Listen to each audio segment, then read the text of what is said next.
ನಮಸ್ಕಾರ. ಇವತ್ತು ನಾವು ಟ್ಯಾಕ್ಸ್ ಸಿಸ್ಟಮ್ ಹೆಂಗ್ ಇಂಡಿಯಾದಲ್ಲಿ ವರ್ಕ್ ಆಗುತ್ತೆ ಅಂತ ತಿಳ್ಕೊಳ್ಳೋಣ. ಸೊ ಮೋಸ್ಟ್ ಆಫ್ ದ 99% ಜನರಿಗೆ ಗೊತ್ತೇ ಇರಲ್ಲ ಟ್ಯಾಕ್ಸ್ ಹೆಂಗ್ ವರ್ಕ್ ಆಗುತ್ತೆ ಅಂತ. ಬಟ್ ವೇಟ್, ನಾನ್ ನಿಮ್ಗೆ ಹೇಳ್ತೀನಿ ಅದ್ ಹೆಂಗ್ ತಿಳ್ಕೊಬೇಕಂತ. ಸೊ ಇಂಡಿಯಾದಲ್ಲಿ ಟ್ಯಾಕ್ಸ್ ಗಾಗಿ ಸ್ಲ್ಯಾಬ್ಸ್ ಇದೆ. ಅಂದ್ರೆ 0 to 3 LP ಇತ್ತಂದ್ರೆ 0%, 3 to 6 ಇದ್ರೆ 5%, 6 to 9 ಇದ್ರೆ 10%, 9 to 12 ಇದ್ರೆ 15%, ಅಕಸ್ಮಾತ್ 12 to 15 ಇದ್ರೆ 15%, 15 ಅಬೋವ್ ಇದ್ರೆ 30%. ಇದ್ರ ಅರ್ಥ ಏನಂದ್ರೆ, ಈಗ ನಿಮ್ ಸ್ಯಾಲ್ರಿ ಒಂದು 10 ಲಕ್ಷ ಇತ್ತು ಅನ್ಕೊಳ್ಳಿ.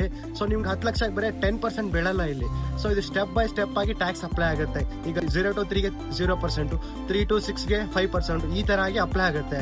ಮೋಸ್ಟ್ ಆಫ್ ದ ಜನರಿಗೆ ಈ ಟ್ಯಾಕ್ಸ್ ಹೆಂಗ್ ವರ್ಕ್ ಆಗುತ್ತೆ ಅಂತಾನೆ ಗೊತ್ತಿರಲ್ಲ. ಇದನ್ನ ನೀವು ತಿಳ್ಕೊಂಡ್ರೆ ನಿಮ್ಗೆ ಟ್ಯಾಕ್ಸ್ ಹೆಂಗ್ ಮ್ಯಾನೇಜ್ ಮಾಡಬೇಕು, ಇದನ್ನ ಝೀರೋಗೆ ಹೆಂಗ್ ಕನ್ವರ್ಟ್ ಮಾಡ್ಬೇಕಂತ ಒಂದು ಐಡಿಯಾ ಬರುತ್ತೆ. ಸೊ ಮುಂದಿನ ವಿಡಿಯೋದಲ್ಲಿ ನಾವು ಈ ಟ್ಯಾಕ್ಸ್ ನ ಹೆಂಗೆ ಲೀಗಲ್ ಆಗಿ ಝೀರೋಗೆ ತರಬಹುದು, ಎಲ್ಲಿ ಇನ್ವೆಸ್ಟ್ ಮಾಡಬೇಕು, ಏನ್ ಮಾಡ್ಬೇಕಂತ ಹೇಳಿ ತಿಳ್ಕೊಳ್ಳೋಣ. ಇಲ್ಲಿವರೆಗೂ ಎಷ್ಟು ಜನ ಟ್ಯಾಕ್ಸ್ ಅನ್ನ ಕಟ್ತಿದ್ದೀರಿ ಕಮೆಂಟ್ ಅಲ್ಲಿ ಕಮೆಂಟ್ ಮಾಡಿ. ಹುಬ್ಬಳ್ಳಿ.ಫೈನಾನ್ಸ್ ಅನ್ನು ಫಾಲೋ ಮಾಡಿ ಇದೇ ರೀತಿ ವಿಡಿಯೋಕ್ಕಾಗಿ.